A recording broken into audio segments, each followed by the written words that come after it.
cordial saludo de parte de Academia Debate Sociedad. En este podcast hoy tenemos la oportunidad de conversar con Miguel Molina, con quien hablaremos sobre el jornalero en el constitucionalismo ecuatoriano, la decisión de 1945. Qué gusto, Miguel, bienvenido al podcast una vez más. Quisiéramos escucharte, en qué te encuentras en este momento, para que nos escuche la audiencia y sobre todo te conozcan. Bueno, en primer lugar, como siempre, es para mí un gran placer conversar con Academia, Debate y Sociedad, un espacio de pensamiento jurídico muy relevante dentro de la comunidad jurídica ecuatoriana, así que un honor, Luis, estar aquí nuevamente. Y yo sigo en lo mío, como he venido haciendo desde hace algún tiempo, estudiando el constitucionalismo ecuatoriano, ejerciendo la cátedra universitaria, la función pública también en el ámbito del constitucionalismo y por supuesto continúo con mis proyectos personales que tienen que ver con la literatura, a veces el derecho y la literatura, pero también con la literatura por otro lado. Qué interesante. Bueno, yo quiero escuchar respecto a este proyecto que ha nacido en la redacción histórica, jurídica, digamos así, para poder entender respecto al jornalero en el constitucionalismo ecuatoriano. Tomemos en cuenta también tu trayectoria como columnista, como también autor de varios artículos, en los cuales es importante analizar esta figura como tal, ¿no? Que hay veces que se ha encontrado invisible y resulta ser también clave para encontrarnos debajo una crítica de cómo está nuestra justicia constitucional en el Ecuador y asimismo analizar esta labor del jornalero en la historia de nuestro país. Bueno, es muy interesante la figura del jornalero, que es una figura que hemos abordado con el profesor Joel Escudero Solís y mi persona en este reciente artículo. Bueno, es un capítulo en realidad que se llama El jornalero, el constitucionalismo ecuatoriano, la decisión de 1945, y es un capítulo que es parte del libro Casos emblemáticos, la protección de los derechos en la justicia constitucional ecuatoriana. Es interesante dar una idea alrededor del libro previo a hablar del jornalero, porque el Ecuador es un país en donde la historia del derecho y particularmente la historia del derecho constitucional no se ha podido reconstruir de manera fehaciente. ¿No? Y eso nos ha implicado problemas graves en la actualidad, ¿no? Somos una sociedad que olvida lo difíciles que fueron las grandes conquistas del constitucionalismo, pues las hemos dado por hechas y también no aprendemos a considerar su valor y por eso, digamos, ha habido en nuestra actualidad política, yo digo no solo ahora, sino ha sido una constante, muchos problemas que han puesto en riesgo el Estado de Derecho y es quizá porque la propia historia de estas conquistas que se plasman en el constitucionalismo no se ha podido asentar. Y este libro es muy interesante porque es un proyecto que hace el Centro de Estudios de la Corte Constitucional con la Universidad Católica del Ecuador y reconstruye algunos de los casos emblemáticos desde 1945, donde se funda la justicia constitucional, hasta el régimen constitucional de la Constitución del 98, ¿no? Son muchos años de historia con algunas de las decisiones más relevantes, por ejemplo, la decisión con la cual se despenaliza la homosexualidad, decisiones respecto a la conquista de los derechos de las mujeres. Y el primer capítulo es esta, que recoge la figura del jornalero y que es una figura interesantísima, Luis, para nuestra historia constitucional. Para decirlo de manera muy simple, ¿por qué es tan relevante esta figura?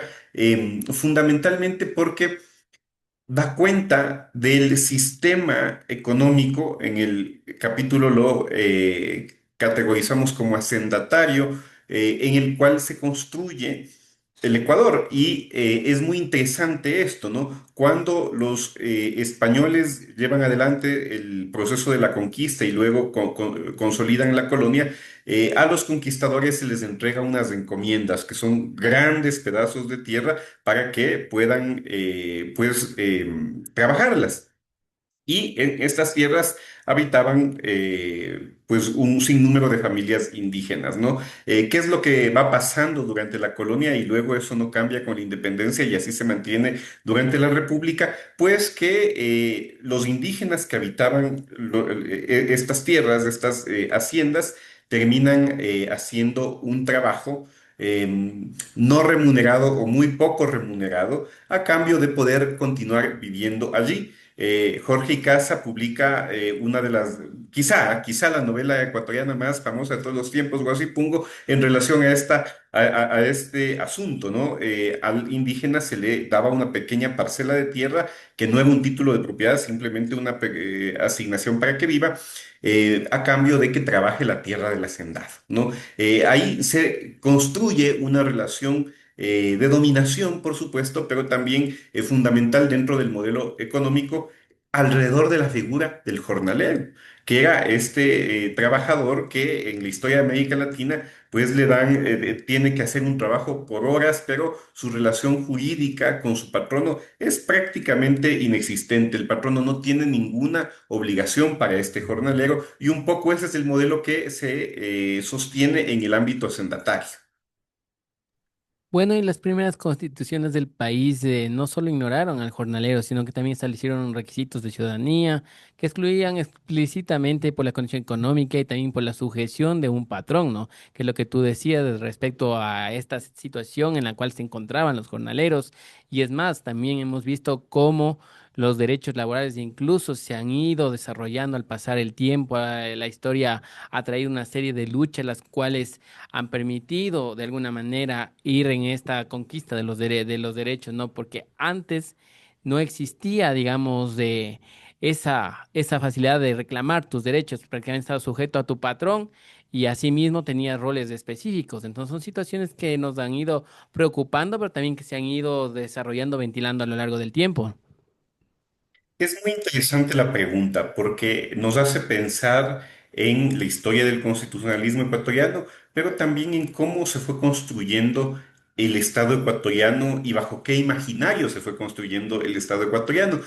Partamos entonces de la constitución, digamos, fundacional de lo que es el Ecuador, que es la de 1830, una constitución que todavía no, enarbola un proyecto autonómico definitivamente, porque todavía se menciona una relación con Colombia, pero que de algún modo para nosotros y nuestra historiografía da cuenta del inicio de este proceso de lo que hoy llamamos el Ecuador. En esa constitución, la de 1830, el artículo 68 decía, este Congreso Constituyente nombra a los venerables curas párrocos por tutores y padres naturales de los indígenas, excitando su ministerio de caridad en favor de esta clase inocente, abyecta y miserable, ¿no? Desde el punto de vista meramente jurídico, hablamos de una tutela, es decir, el derecho mediante el cual se funda la República del Ecuador, lo que va a ser la República del Ecuador, no consideraba a gran parte de la población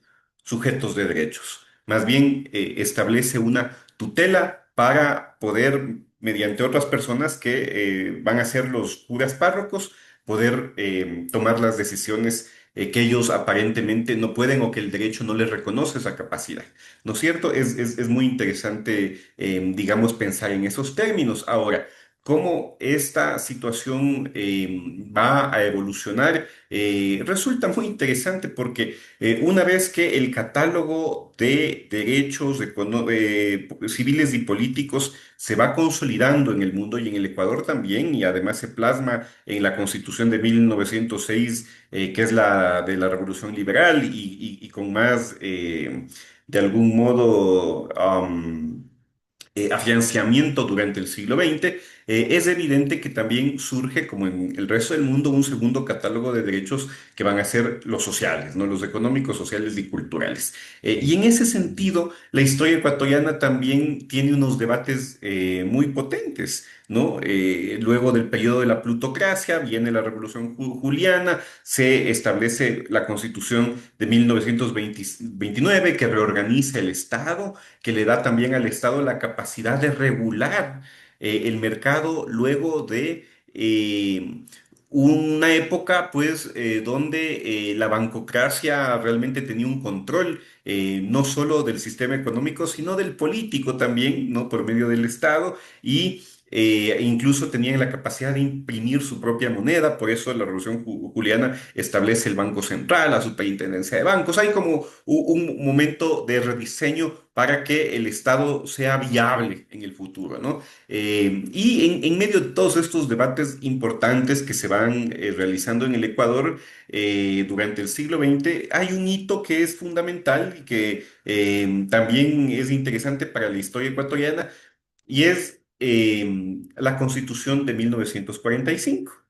Esta Constitución de 1945 surge luego de un momento muy convulso para el Ecuador, que es de algún modo, capitulación que se hace por medio del protocolo de Río de Janeiro de enero del 42, luego de la invasión peruana del 41, ¿no? El Ecuador está realmente golpeado, hubo una ocupación de su territorio, hay una situación hegemónica, una situación de política internacional que es apremiante, que es la Segunda Guerra Mundial, y la presión de los países poderosos del continente para que el Ecuador y Perú lleguen a un acuerdo y poder más bien ocuparse de ese otro conflicto que es la Segunda Guerra Mundial. Ahí el Ecuador tiene que firmar el Protocolo de Río.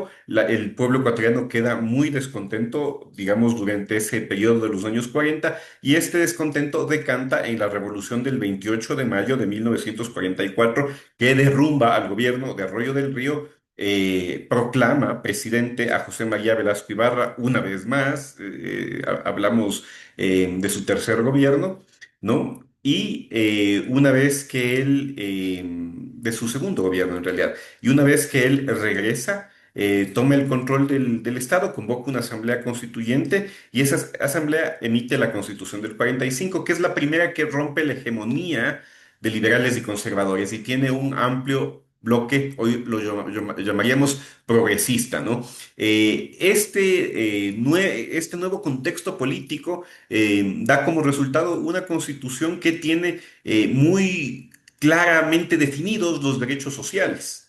Ya no solo los civiles y políticos que requieren del Estado neutralidad aparentemente o clásicamente, sino un Estado que debe pensar en las condiciones para que los ciudadanos puedan realizar su proyecto de vida. Y para asegurar que la Constitución se cumpla, crean por primera vez un Tribunal de Garantías Constitucionales, que va a ser el antecedente del Tribunal Constitucional que se establece después y de la actual Corte Constitucional, es decir, ya un modelo de control constitucional concentrado en un órgano, tal como lo diseña Kelsen para la Constitución austriaca de 1920. Entonces es interesante, digamos, cómo esta historia del constitucionalismo se une con la historia de la figura del jornalero. Y Luis, en el artículo explícitamente topamos ese momento en el que ambas historias se encuentran, y es un momento que a mí me parece que es fundamental para la historia ecuatoriana, ¿no? Em,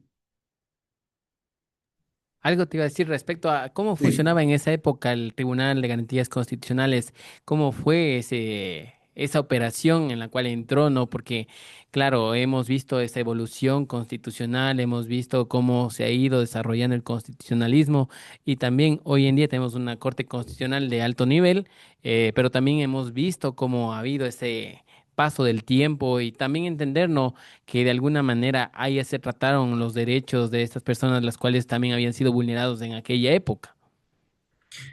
Esta pregunta es fundamental precisamente para unir las dos historias, la del jornalero con la del tribunal. Es interesante también porque parecería que el tribunal se establece en la Constitución del 45 bajo la influencia que tiene en Hispanoamérica la Constitución de la República Española de 1931, que obviamente abraza el modelo kelseniano de la Constitución austriaca de 1920, pero que para nuestro contexto viene por España y probablemente por la Constitución republicana, lo cual es interesantísimo. Se plasma en Ecuador en el 45. Eso implicaría que el Ecuador es el primer país de América Latina que abraza un modelo de justicia constitucional de esas características, de un control constitucional concentrado en un órgano que está por fuera de los poderes del Estado y que más bien es el guardián de la Constitución y debe vigilar que los poderes cumplan con la Constitución. Y este modelo es interesante también cómo se ha podido reconstruir la historia, porque se pensó durante décadas que ese tribunal ni siquiera se instaló. ¿No? Ese era el mito y algunos libros de derecho constitucional lo establecían de esa manera, lo cual en los últimos años nuevas investigaciones han develado que es falso. No solo que el tribunal se instaló, sino que hizo un excelente trabajo, tan interesante trabajo que provoca lo que se conoce como el autogolpe de Velasco Ibarra, un golpe que en el año 46, en marzo del 46, Velasco Ibarra da contra la Constitución y también contra el tribunal, porque el presidente Velasco Ibarra consideraba que es ingobernable para él un país donde hay un grupo, un órgano conformado por jueces que le quieren obligar a cumplir la Constitución, ¿no? Y él, de manera frenética, da el autogolpe, convoca una nueva constituyente que hace una nueva constitución, la del 46, y que además, digamos, retira de esta nueva constitución el órgano, ¿no? El Tribunal de Garantías Constitucionales. Lo interesante aquí es el primer caso de control constitucional que el tribunal lleva a cabo. ¿No? El primer caso de control constitucional de nuestra historia en Ecuador. En el mundo en general, los abogados sabemos que un caso icónico en la historia del derecho para hablar de esta materia es Marbury versus Madison, el caso de la Corte Suprema de Estados Unidos con el juez Marshall, ¿no? Y todo el contexto del nombramiento de los jueces de paz. Pues ahora lo interesante de todas estas investigaciones es que se ha llegado a identificar cuál es el primer caso de control constitucional del Ecuador y ese caso se resolvió el 29 de mayo de 1945 y tuvo que ver con la prisión por deudas, que constaba en el artículo 1002 del Código de Procedimiento Civil de la época y que el Tribunal de Garantías Constitucionales suspende. ¿No? Suspende porque esa era la atribución que le daba la Constitución del 45, suspende su aplicación por considerarla inconstitucional, ya que la Constitución del 45 prohibía la prisión por deudas. ¿Cuál es la importancia de esta decisión?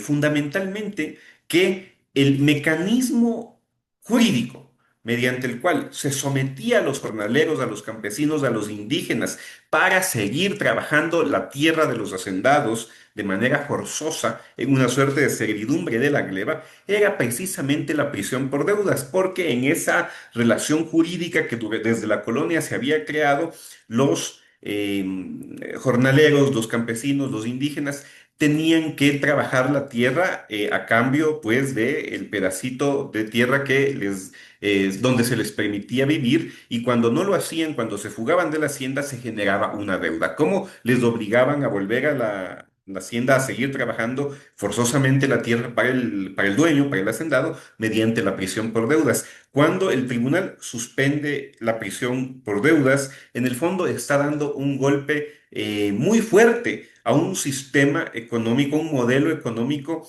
que definitivamente a lo largo de la historia había mermado la dignidad humana de buena parte de la población ecuatoriana, de las personas que habían sido obligadas a trabajar para los hacendados, ¿no? Es interesantísimo. Algo que te quería preguntar también respecto a este artículo 1002 del Código de Procedimiento Civil, también el Tribunal de Garantías Constitucionales en aquella época también consideró que era un acto de emancipación contra el pueblo indígena y los campesinos, y asimismo también más adelante, tú lo habías señalado, el rol que también jugó este tribunal en la época del presidente Velasco Ibarra.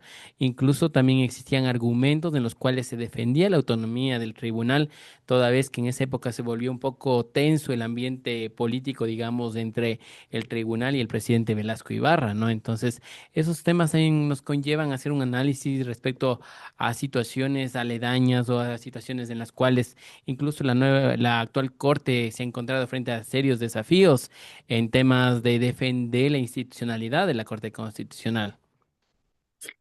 A ver, respecto de la primera parte de la pregunta, yo no creo que los magistrados del año 45 eran tan conscientes de las implicaciones históricas que tenía la decisión del 29 de mayo. Yo creo que hubo más bien una actitud de control constitucional asumido, yo diría que formalistamente. ¿no? No había una reflexión sobre la Constitución y su control como una herramienta emancipatoria para sectores oprimidos de la sociedad, sino este deber que ellos sentían como juristas de vigilar que ninguna norma contradijera la Constitución. E incluso el presidente del tribunal, que es un excelso jurista, el doctor Manuel Elicio Flor, es el ponente de la decisión del 29 de mayo del 45, y él en su ponencia, en su informe que consta en el boletín del tribunal, él menciona que no está necesariamente de acuerdo con que la Constitución prohíba la prisión por deudas.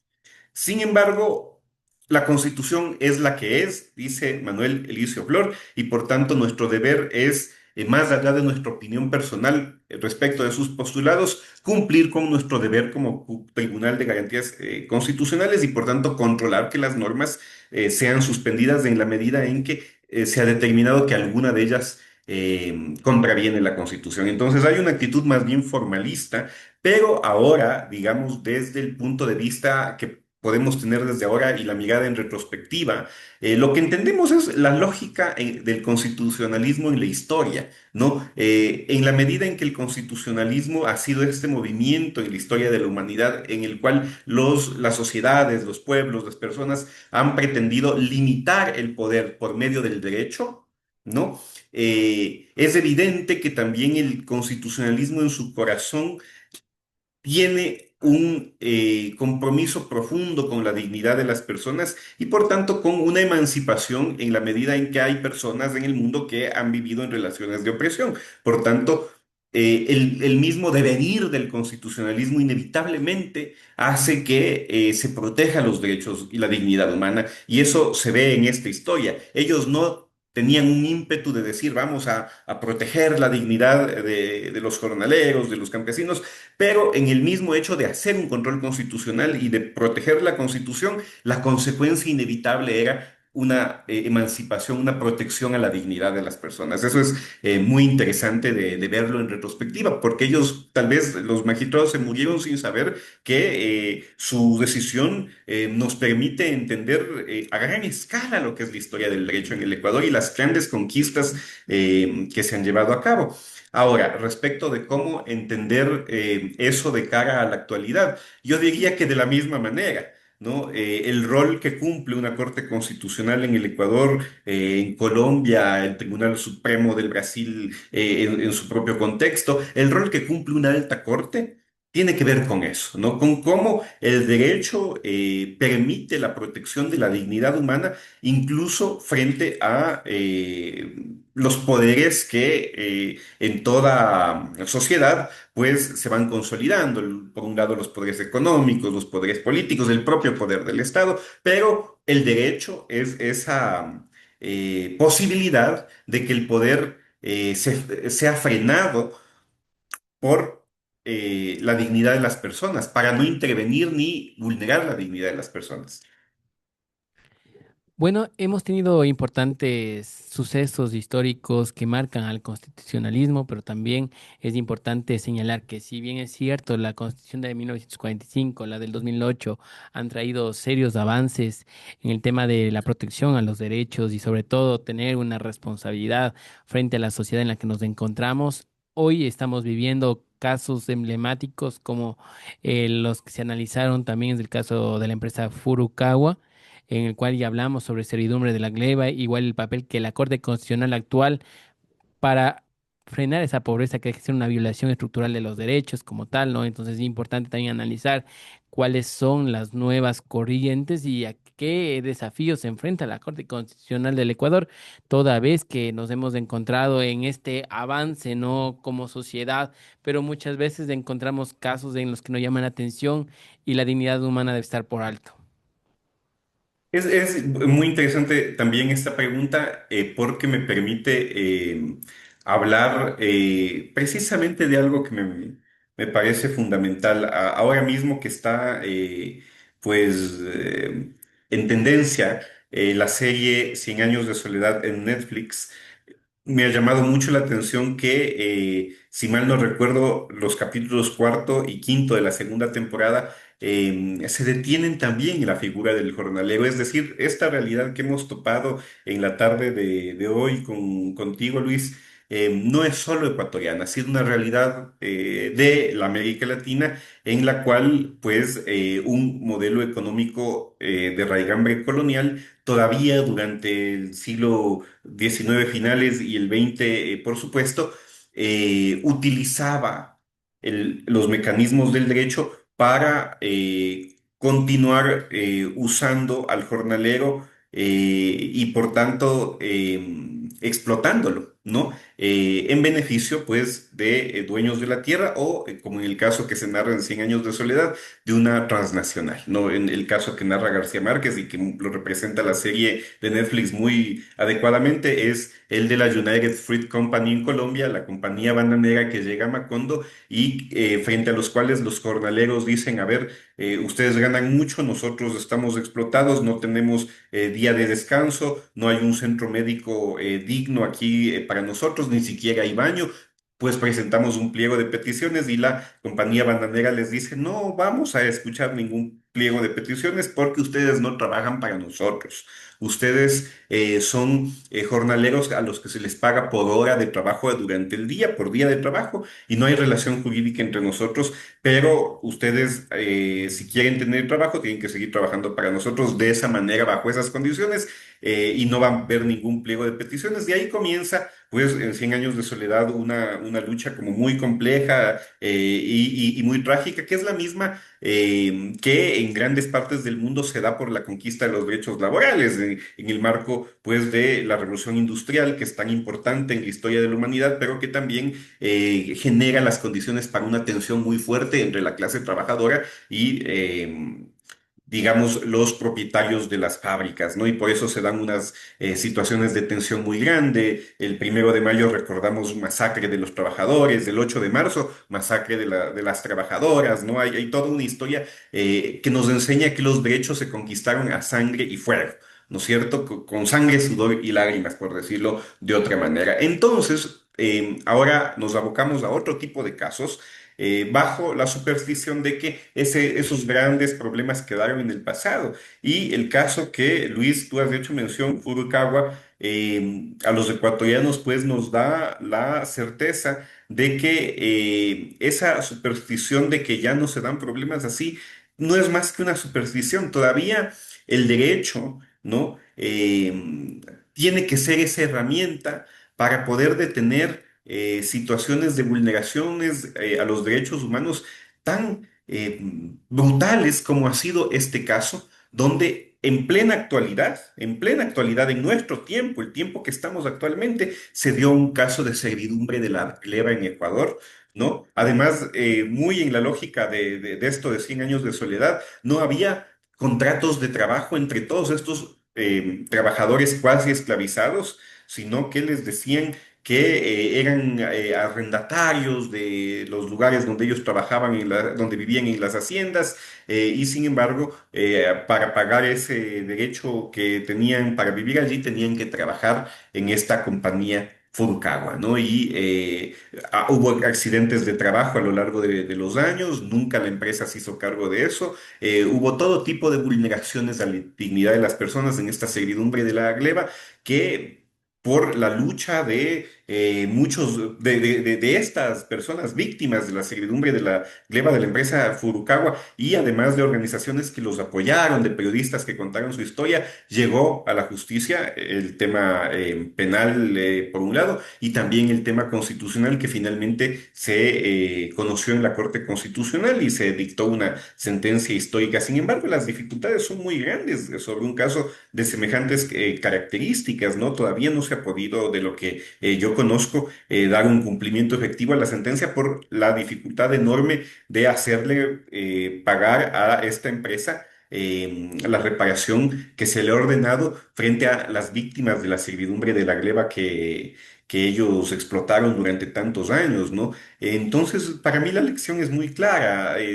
Los derechos han sido conquistados con mucho esfuerzo, con el sacrificio de muchas personas, pero no son conquistas que debemos darlas por sentadas, ¿no? Los juristas, los estudiantes de derecho, las sociedades, de manera consciente, deben siempre velar por sostener esas conquistas, ¿no? Ese sistema de derechos que protege la dignidad humana y que siempre está en peligro, que siempre es algo frágil, ¿no? Sobre todo en épocas de polarización y populismos demagógicos, autoritarios, esas conquistas entran en peligro. Hay en el mundo actualmente tendencias que ponen en riesgo, por ejemplo, la jornada laboral de 8 horas. ¿No? Sectores extremadamente radicales de la política mundial incluso dicen que hay que retirar el derecho del sufragio a las mujeres, una conquista fundamental de la historia de la humanidad. Entonces tenemos que, de algún modo, seguir vigilantes para proteger estas conquistas, no darlas por sentadas. Algo que también es importante, estimado Miguel, es respecto a la formación académica de los estudiantes que están en las facultades de Derecho. Creo que debemos ser más humanos dentro de nuestra profesión para entender todas estas lógicas, también entender cuáles son las problemáticas y también, de alguna manera, los desafíos que estamos enfrentando como sociedad. Si bien es cierto, tenemos los derechos, hemos logrado ese desarrollo histórico, hemos visto esos avances de las instituciones, pero también es importante generar una conciencia en nuestros estudiantes de las facultades, porque muchas veces, claro, se abordan estos temas, pero sin ver los problemas a gran escala que están a nuestro alrededor. Entonces, es importante esa formación, pero bajo enfoques prácticos en los cuales nos permitan hacer entender a los estudiantes respecto a dinámicas que se han implementado y también luchar por los derechos. Ya estamos hablando de un caso bastante emblemático como el del Furukawa, pero también vendrán otros casos más en los cuales nosotros tal vez en este momento no tengamos conocimiento, pero más adelante podremos tener conocimiento, se presenten en las altas cortes, pero es importante que los nuevos profesionales tengan esa responsabilidad social de velar por los derechos. Y por supuesto, yo siempre les digo a los estudiantes, ahora que estamos en una realidad donde la inteligencia artificial realmente cobra una importancia muy grande en el día a día de las distintas formas de trabajo, yo siempre trato de hacer la reflexión, eh, ¿qué es un abogado? ¿No? Y qué de esa pregunta es irreemplazable por la inteligencia artificial. Porque si es que lo que hace un abogado es redactar escritos, sistematizar normas y jurisprudencia, probablemente la inteligencia artificial pueda hacerlo mejor. ¿No? Mientras más sofisticada esté la inteligencia artificial y todo el tiempo se está sofisticando, va a poder hacerlo mejor. Pero un abogado no es solo eso. ¿No? Un abogado da mucho más, ¿no? Y por eso es tan importante asignaturas como la historia del derecho para tener una comprensión mucho más amplia de cuál es el rol del abogado, ¿no? En el desarrollo de una sociedad, más aún bajo la lógica que en Ecuador a veces se maneja que el abogado es un tramitador.